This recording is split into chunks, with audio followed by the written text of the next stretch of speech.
Coming up on today's show, 2024 was one heck of a year. Economic doldrums in many sectors, interest rate cuts both here and in the US, and a so far failed international plastics treaty, and now the threat of a 25% import tariff from our biggest trading partner. 2025, oh my, buckle up. Here we go.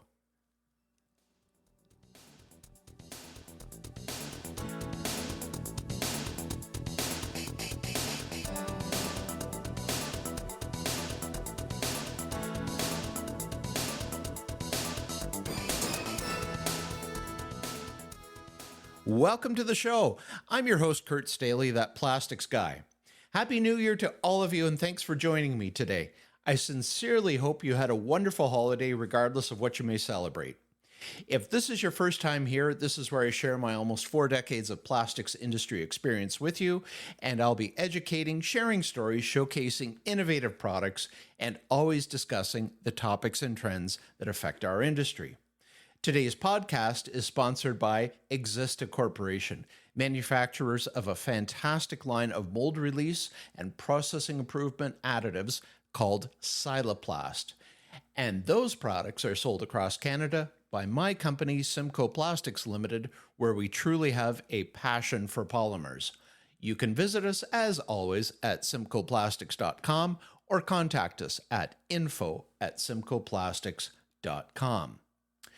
So politically, things could not be more interesting or arguably more intense, or both, both here and the U.S. President-elect Trump will return officially to the White House in 2 weeks' time on the 20th. I vividly recall watching his first inauguration back in January of 2017, and I simply couldn't believe what I was watching. Now, after seeing how he conducts himself, it should come as no surprise that the threat of a 25% tariff looms. The strategy is simple. Throw down a significant threat to destabilize your opponent and bring them to the negotiating table. What's the reason in this case? Well, it's really border security. The U.S. certainly has a right to ensure their borders are secure, and we in Canada do need to do better with our borders and immigration policy. It's simply too easy to come to Canada and then slip across the border into the U.S.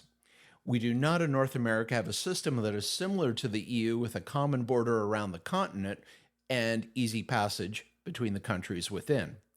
And that may be a great system and something to aspire to in the future, maybe, but right now it's simply not our reality. Do I think a 25% tariff will go through? Likely not, given the consequences of what a tariff would do, raising prices of all manufactured goods within the United States. It simply is not good policy, and I think that would come back to bite the Trump administration. The premiers, our provincial premiers, are already publicly discussing retaliatory measures, such as not selling power to their U.S. customers in the states, where they're selling to. So, in my opinion, we just simply need to get past the political posturing and deal with the border security issue, which is legitimate. Before I go into some of the nuts and bolts of the economic outlook, just a comment on what's happening in Canada, and I'm sure if you're listening to this, you're likely aware of what's happening with our federal government and specifically our Prime Minister Justin Trudeau. Prior to the holidays, Deputy Prime Minister and Finance Minister Chrystia Freeland resigned just hours before she was supposed to give the fall economic update. Since then, I believe 2 more ministers have stepped down and one of them for sure not seeking re-election, and I believe the other has crossed from Liberals over to the Conservatives. It's a Quebec Liberal MP, and apologies, I can't remember her name. I just caught this last week very briefly. So his government is in turmoil, and we'll see. I'm recording this on Sunday, January 5th. I haven't heard anything that would indicate he's stepping down, but I'm sure in this coming week, starting with Monday, there's going to be much speculation, and I'm sure there will be an announcement. The options, he either steps down, and I'm sure there will be a confidence vote that I know the Conservatives are trying to orchestrate, and they're calling back members of a certain committee to start the process of orchestrating that, or the Prime Minister may choose to prorogue government and perhaps in that time frame do a leadership review and try and find a new leader for the Liberal Party. I'm not sure that is really the outcome. I think he's probably going to end up stepping aside or a non-confidence vote. But if there's a non-confidence vote, that would effectively end his reign here in Canada. So this is going to be incredibly important. Not the fact that a change in government, if you believe the polls, the Conservatives will win. It's not super majority, but we're sort of close to that territory. I think what will happen, though, when a new government steps in, even though it may take 6 months for any meaningful changes to happen to policy, just simply the fact there is a change may trigger some positive things in industry and the overall economy. It's just simply the fact that there's a change. But given what we know about the Conservatives, if you're following their platform and what they want to do, the carbon tax would go, and that would certainly relieve price pressure on everything from gasoline to, and let's face it, all of the goods that we consume are delivered at some point in time by a truck. So if we reduce our delivery costs, we are going to reduce the overall package price of the goods and services, the goods anyway, that we consume. But even in the services, typically services have some product that they have to purchase and utilize in the delivery of their service. So we may very well see the price of goods slowly start to drop, which would be fantastic, improve purchasing power, and then we're left to deal with the housing market, and that's a whole other topic.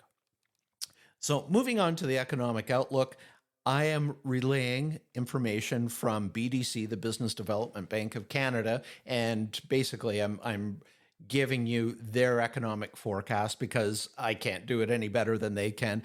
They have many people involved in putting this together, and I would encourage you to go to bdc.ca and subscribe to their email newsletter, and you will get this kind of information. The information is top quality, and they've been phenomenal to deal with. In full disclosure, I do have financing in place for my business with them, and they are just, again, a first-class organization to deal with. So here we go. The key economic challenges of the last 2 years are improving. Number one, inflation is expected to stay within the Bank of Canada's target range of around 2% in 2025. Now, we've seen interest rate cuts as a method to try and stimulate the economy. And if we cut too much, or the Bank of Canada cuts too much, or in the U.S., the Feds, if they cut too much, then that may start sort of that cycle of overconsumption and inflation-driven pricing. So it's a fine line, but about 2% inflation is generally a preferred target, and we're pretty much there. So given the positive inflation picture, interest rate should continue to come down, probably not in as big steps. You might see a quarter point down and then the next month nothing, and then maybe another quarter point down. But we're likely not going to see steps of 0.5%, or as we did once or twice in 2024. I can't remember, but every time interest rates drop, it's a very good thing. If you're doing any kind of financing, be it variable rate mortgage or business financing, where you have maybe prime plus, well, you want to see that rate drop. So it's good. Overall, the economy is still on track for a soft landing. A recession appears to have been avoided, and the economy looks ready to return to moderate growth. My take on that is it's very sector specific. Some sectors have been hit unusually hard, and Canadian manufacturing, from what I see, is certainly one of them. The automotive sector, they are certainly reeling, and there's a lot of factors in there. The demand for EVs has certainly not moved forward at the pace that was expected, and that's left some suppliers and OEMs alike scrambling a bit, trying to figure out what to do, putting resources back into internal combustion engine development, and it's going to take time for that to sort out. And again, if you look at the pricing of new cars and the interest rates, it becomes a very unpleasant task to think about acquiring a brand new vehicle. So that will be something that's going to shake out too. So just as it took time for interest rates to tame inflation and work their way through the economy, the buildup of momentum from rate cuts will also be gradual. Back in March of 2022, the Bank of Canada's policy rate stood at 0.25%. The starting point for the rapid cycle of monetary tightening that followed. In 2024, the bank made a U-turn from a peak of 5%. So it's just worth pausing for a moment. The prime lending rate, or the Bank of Canada rate, went from 0.25% up to 5%. That, my friends, is the fastest and highest interest rate hike in over 40 years. So it's quite significant. And the rate has been lowered to 3.25%. So again, we'll likely see a little bit of further lowering. If we could be maybe a point lower, I think that would be reasonable, but that's my conjecture. That was good news for Canadians, and there are more rate cuts to come. We expect the bulk of the remaining reductions to be made in the first half of 2025. BDC forecasts the Bank of Canada's policy rate to reach 2.75% by mid-2025 and may even close the year at 2.5%. I think that's reasonable. That will help the Canadian economy to grow modestly in 2025, with GDP growth projected to come in at 1.5% for the year. Thus, the economy should continue to expand, albeit at below its potential for a third year in a row. And I think there are some government policy issues around that. And should there be a change in the federal government, which it certainly looks like there will be, the question is when, GDP may end up starting to grow at a little bit more of an aggressive rate again. Stronger consumer spending and a rebound in residential investment will lead the way for 2025. Lower rates should translate into cheaper borrowing costs for most kinds of loans, while on average, paychecks should rise faster than prices. We'll see about that. I have yet to see that, but I'm looking through the lens of my sector specifically.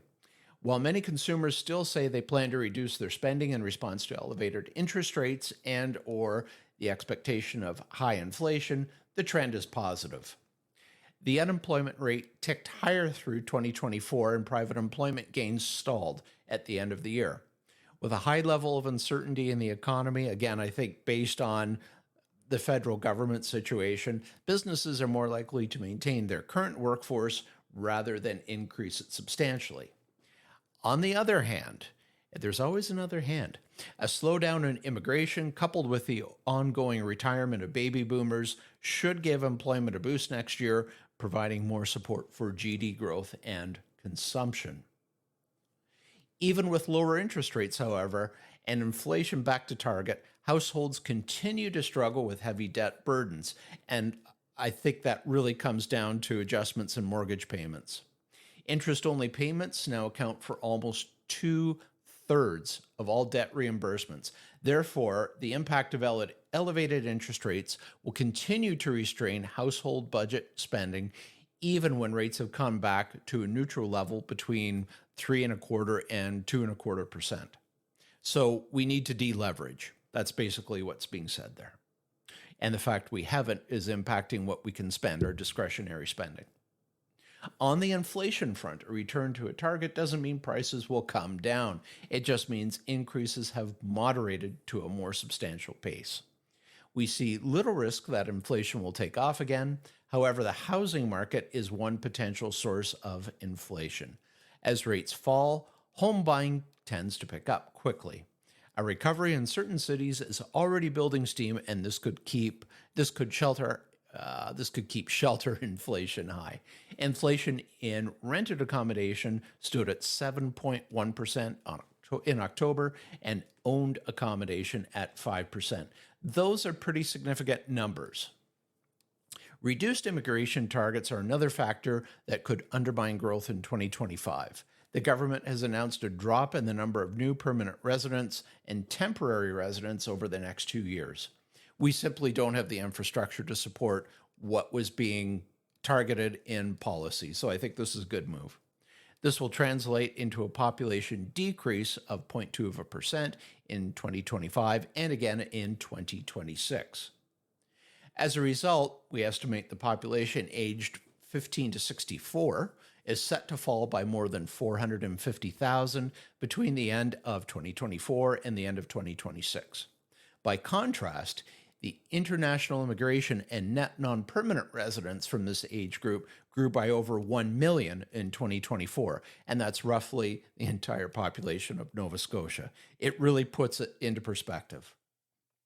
Population increases were central to the resiliency of the Canadian economy in recent years. In fact, they were probably the key reason that Canada was able to avoid a recession. Newcomers to the country, they're buying what they need to essentially set up shop wherever they're living. So it makes sense. For business owners, a growing population has meant more consumers and a larger pool of potential workers. A decrease in the population could therefore keep a lid on growth, especially given Canada's aging population and the different consumption patterns that come with it. Finally, the big cloud hanging over the Canadian economy in 2025 is the Trump presidency. The main issue for Canada is the specter of trade tariffs, which I touched on at the top of the show. On the campaign trail, Trump promised to impose a blanket 10% tariff on all imports into the U.S. except those from China, which he would hit with a 60% tariff. A week after his election, he revised those numbers to 10% on Chinese goods and 25% for those in Canada and Mexico. And it's going to be a problem. You know, Canada doesn't supply that many finished goods to the United States. We are exporters of raw materials. And that has, as you can imagine, in American supply chains where perhaps they can't buy goods anywhere else, this could have a serious impact on the price of goods that are sold to American citizens. So cooler heads have to prevail, I believe, with a 25% tariff. Of course, we have to take seriously the threat of U.S. tariffs and the impact they would have on the Canadian economy. We trade more with the U.S. than any other country or set of countries combined. So yeah, they're rather key to us. However, given the integration of our two economies, we are skeptical that Canada will be subjected to a long-lasting blanket tariff on our exports to the U.S. For now, the only certainty about the arrival of the new U.S. administration is that it's bringing more uncertainty. And I think that's a very good way of putting it. Uncertainty tends to hurt growth. Businesses may decide to ramp up inventories ahead of tariff announcements or postpone investments. Being able to forecast demand with a certain level of accuracy is key to inventory management and business optimization. The Trump administration policies could also make the Canadian dollar fall even further against the greenback. The loonie could slide closer to 70 cents in early 2025, depending on which policies the new administration promotes. A further drop in our exchange rate would hurt the purchasing power of Canadian households and businesses for foreign goods and services. And let's face it, most of the things that we buy for manufacturing, and again, I'm looking through it via the lens of the industry I participate in, there's so much coming in overseas, it's not even funny. So if our dollar loses purchasing power, everything again is going to be more expensive.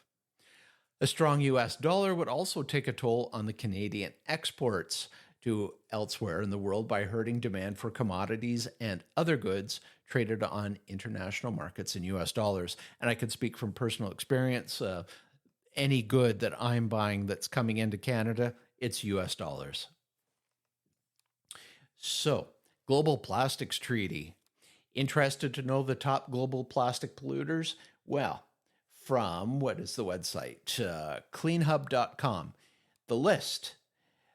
Top plastic polluter, India, 9.3 million tons. Nigeria, 3.5 million tons. Indonesia, 3.2 million tons. China, 2.8 million tons. Pakistan, 2.6 million tons. Bangladesh, 1.7 million tons. Russia, 1.7 million tons. Brazil, 1.4 million tons. Thailand, 1 million tons.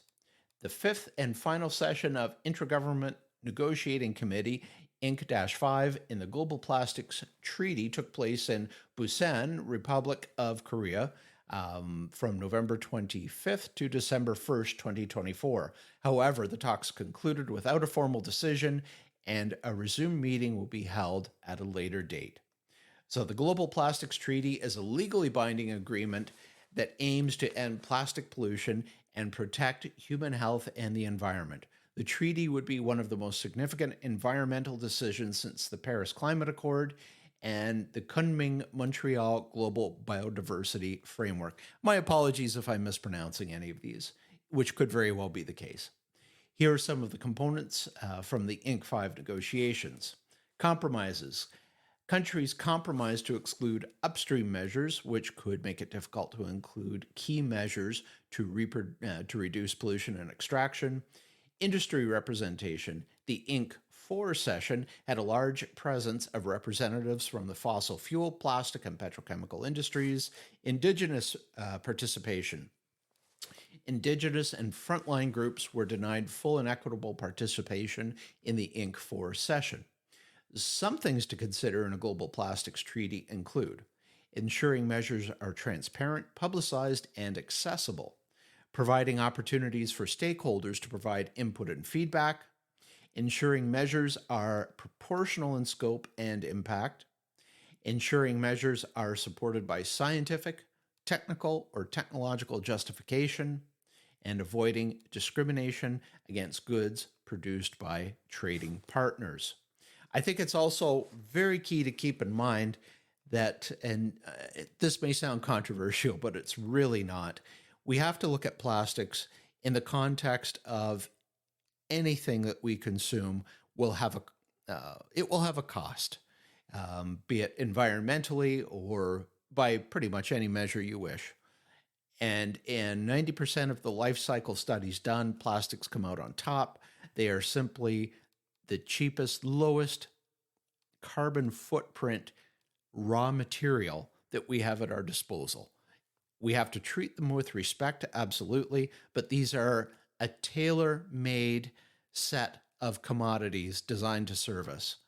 And it would be foolish to walk away. Do we have to control pollution? Do we have to talk about recycling? Do we have to manage it? Yes, absolutely, 100%. But I do hope that this organization and those influencing it can get across the fact that plastics are actually one of the best things that we have in our global toolkit to provide the goods and services we need to survive. So on that note, I would like to thank you again for joining me while I talk about what 2025 could shape up to look like. I cannot think of a year without challenges, and 2025 will be no exception. If you have questions or comments about today's show or a suggestion for an upcoming show, please contact me through That Plastics Guy on LinkedIn. Please consider following Simcoe Plastics on Facebook, Instagram, and YouTube, and subscribe to our newsletter through the Simcoe Plastics website. And I, Kurt Stahle, I'm on LinkedIn personally. Thanks again for listening. Take care, and bye for now.